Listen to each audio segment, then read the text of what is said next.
Good morning, everyone. Welcome to episode number 18 of our study of the book of Genesis. Already 18 episodes in, and today we are at Genesis chapter 9. We're going to look at verses 1 through 17 in our continuation of the story of Noah. Now, we looked a little bit at verses 1 through 4 last time. I just want to recap those and then move on to the rest of these verses. We'll look at 5 through 17 after a quick recap. Now, where we're at in the story, Genesis chapter 9, Noah has come out of the boat with his family, and God is going to create a covenant with Noah and a covenant with all of creation. And he's going to begin in chapter 9, verse 1, with God's covenant and instructions to Noah and instructions for living in this new world. So let's look at this quickly and then jump through this. So God blessed Noah and his sons and said to them, "Be fruitful and multiply, and fill the earth. And the fear of you and the dread of you shall be on every beast of the earth, on every bird of the air, on all that move on the earth, and all the fish of the sea. They are given into your hand. Every moving thing that lives shall be food for you. I have given you all things, even as the green herbs, but you shall not eat flesh with its life, that is, its blood." So God is telling him, go out, be fruitful, multiply. Now the world is going to start to be repopulated. One of the things that God says is, I've given you all of everything of creation, everything that's here now, all of the growing herbs and vegetables that are going to grow, as well as being able to eat animals and eat flesh. But you shall not eat any flesh with its life, that is, its blood. Now, God commanded Noah that if animals were killed and eaten, there must be a proper respect for the blood. Why is that? It's because blood always represents life. It is the life principle in the animal that the blood is representing. In Leviticus 17, it says, "For the life of the flesh is in the blood." In Leviticus 17, verse 14, "For it is the life of all flesh, its blood that sustains its life." Deuteronomy 12:23, "Only be sure that you do not eat the blood, for the blood is the life. You may not eat the life with the meat." Now, again, this is a foreshadowing, by the way, of Jesus and the blood of Jesus. The life of Jesus is in the blood. We are covered by the blood of Jesus, therefore we are covered by the life of Jesus. Now, the importance of the idea of the blood is that is used in the Bible is shown by how often the word is used. It's used 424 times in 357 separate verses in this version we're studying, which is the New King James Version of the Bible. The respect for blood isn't based on some kind of mysticism or some kind of a superstition, but simply because blood represents the life of the being. Whether animal or human, when blood is poured out, life is poured out. Let me give you some examples of this from Scripture. In Exodus chapter 12, blood was the sign of the mercy for Israel at the first Passover. Exodus 24, blood sealed God's covenant with Israel. Exodus 29, blood sanctified the altar. Exodus 29 again, blood set apart or set aside the priests. Exodus 30, blood made atonement for God's people. Matthew 26, blood sealed the new covenant. Romans 5, blood justifies us. Ephesians 1:7, blood brings redemption. Colossians 1:20, blood brings peace with God. Hebrews 9:14 and 1 John 1:7, blood cleanses us. Hebrews 10:9, blood gives entrance to God's holy place. Hebrews 13, blood sanctifies us. Revelation 12, blood enables us to overcome Satan. So God gave a specific reason behind why blood is not to be taken, because blood represents life. Now, when we are covered with the blood of Christ, again, we are covered by his blood. His blood brings us peace with God. His blood cleanses us. His blood sanctifies us. His blood enables us to overcome Satan. His blood brings us redemption. His blood will justify us, and his blood is the new covenant, the new agreement that God had made with mankind. Well, going on to verse 5, God is going to give to mankind, the right and the responsibility of capital punishment. Let's look at what it says. "Surely, for your lifeblood, I will demand a reckoning. From the hand of every beast I will require it. And from the hand of man, from the hand of every man's brother, I will require the life of a man. Whoever sheds man's blood, by man his blood shall be shed. For in the image of God he made man. And as for you, be fruitful and multiply, bring forth abundantly in the earth and multiply in it. So God starts it this way: surely for your lifeblood I will demand a reckoning. Now, according to God's command, when a man's blood is shed, there must be an accounting for it, because mankind has been made in the image of God. Now, when he uses the word man, he is referring to men and women. It's not just a male-dominated thing. The word man is the reference for mankind, meaning men and women. Why must there be an accounting when blood is shed? Because we are made in the image of God. He says, by man his blood shall be shed. This means because life is valuable, when murder is committed, the death penalty is in order. God looks at life and says life is valuable. He looks at innocent children that are being aborted and he says those children are valuable. Do not take their life. This is one of the strongest arguments for pro-life, that life is valuable and that we are not to take life without specific commands of God. If you do, you will have to give an account to God. Now, in the original languages, in the Hebrew language, the Bible makes a distinction between killing and murder. Not all killing is murder, because there are cases when there is just cause for killing, i.e., self-defense, capital punishment when there's due process of law, and killing in a just war. Those are instances where this is not murder, this is actually killing. There's also other instances where killing is accidental. It wasn't an intentional thing. It wasn't set out to be intentional. An accident happened and someone died in this accident. Now, those are what the Bible would talk about as killing. There's a distinction between that and murder. That kind of killing is not murder. The Bible also consistently teaches that the punishment of the guilty is the role of human government. Romans 13, 1 through 4 gives us that example. The purpose of government is to restrain man's depravity, mankind's depravity. It also teaches that the guilt of the unpunished murder actually defiles a land. So if a land is not willing to punish murder, then the land is defiled, according to Numbers chapter 35, verses 31 through 34. As Martin Luther said, a great statement about this, he said it this way: God establishes government and gives it the sword to hold wantonness in check, lest violence and other sins proceed without limit. The purpose of government is to hold back and restrain depravity, to create consequences for the depravity. But when government turns all messed up and government starts not doing their job, then depravity runs wild without a check and balance.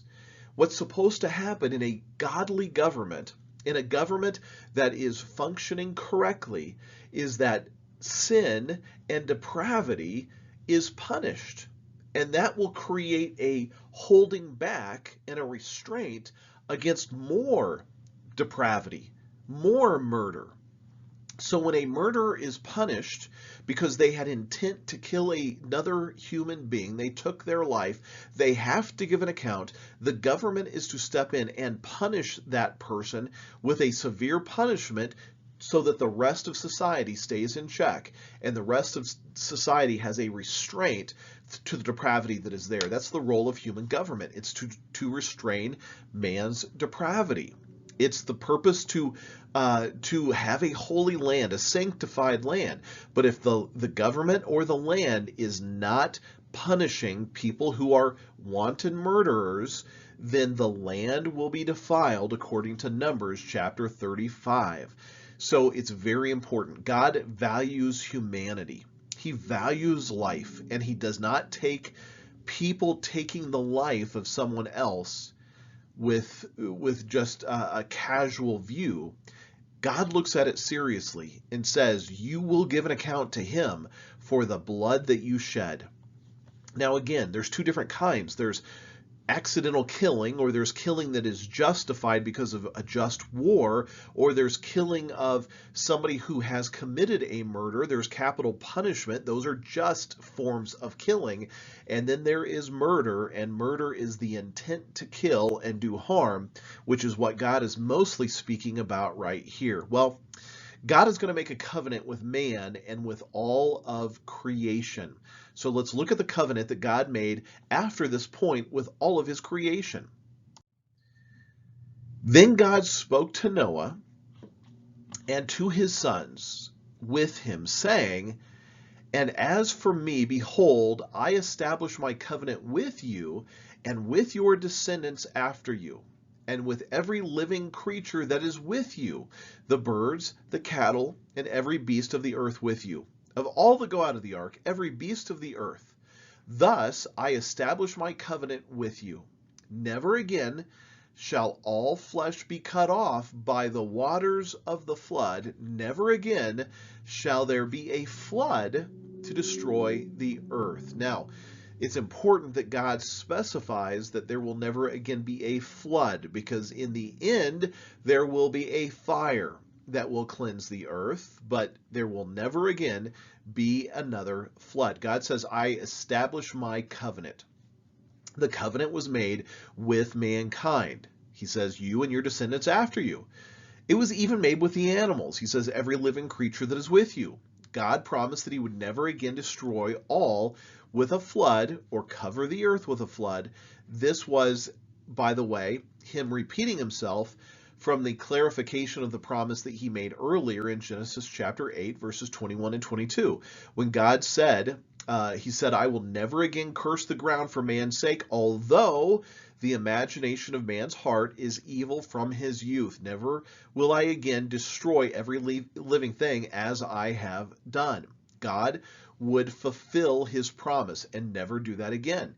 Again, what did he specify? I will never again destroy it with a flood. God did not believe he did something wrong or too harsh in the flood.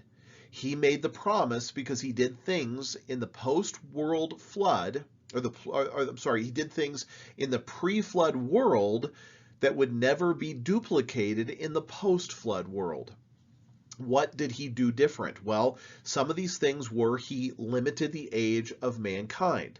He did not let mankind live into the 700, 800, 900 years, 1,000-year times. He limited man's life, and that would, again, be limiting depravity. If you have a depraved person who is alive for 80 years, it's very different than a depraved person who is alive for 1,000 years. He also imprisoned the angels who had sinned with human women, according to Jude, the book of Jude, chapter 6.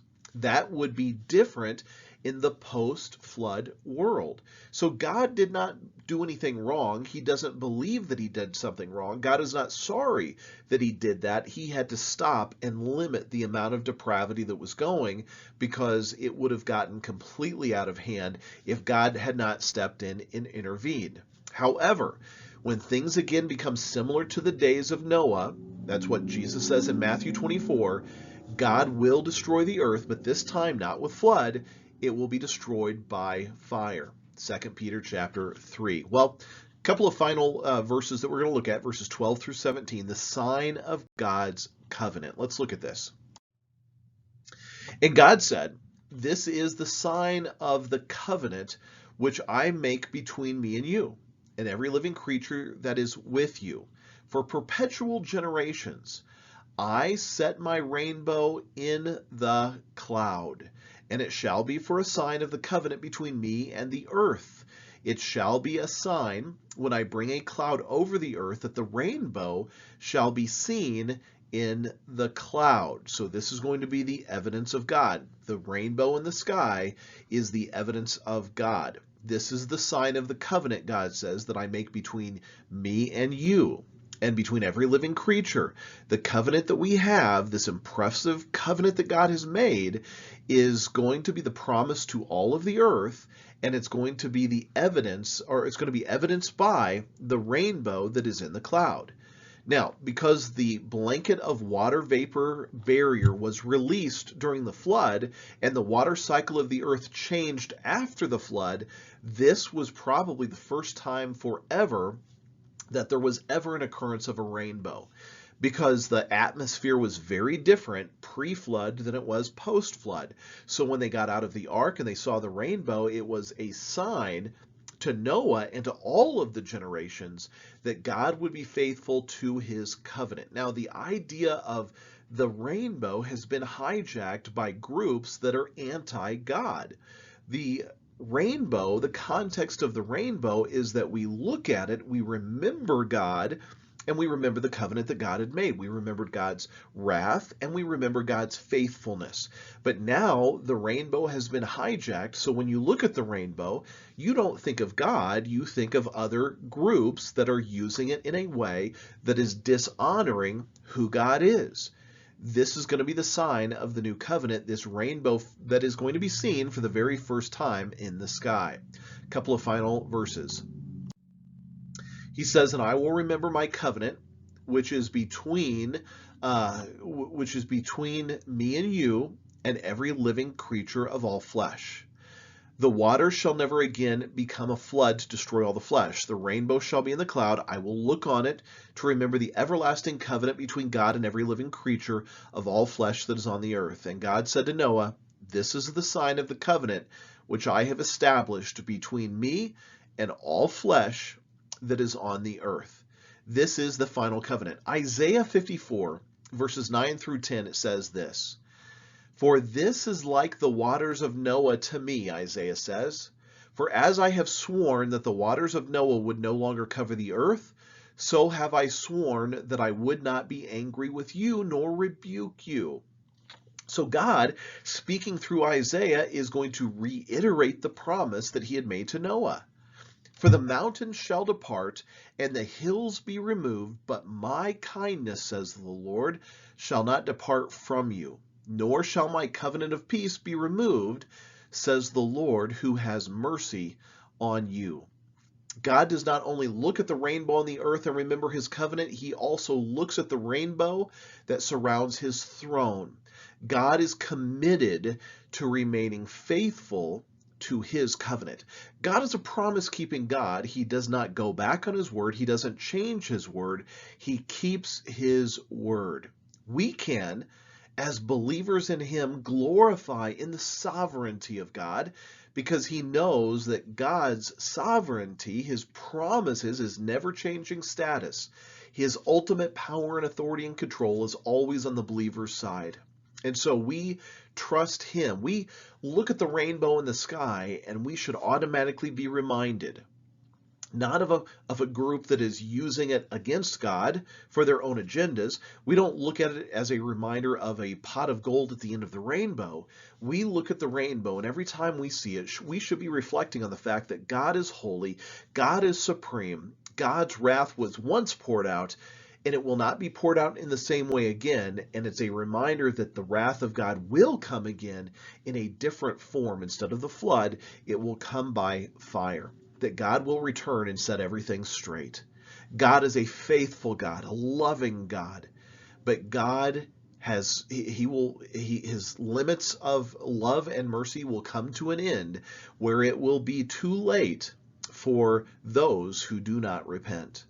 Well, I hope that that was helpful to you today, and I'm so thankful that you joined me. Next time, we'll pick it up right there in chapter 9, verse 18, as we finish out chapter 9 in our story of the life of Noah. Thanks so much, and I'll see you next time.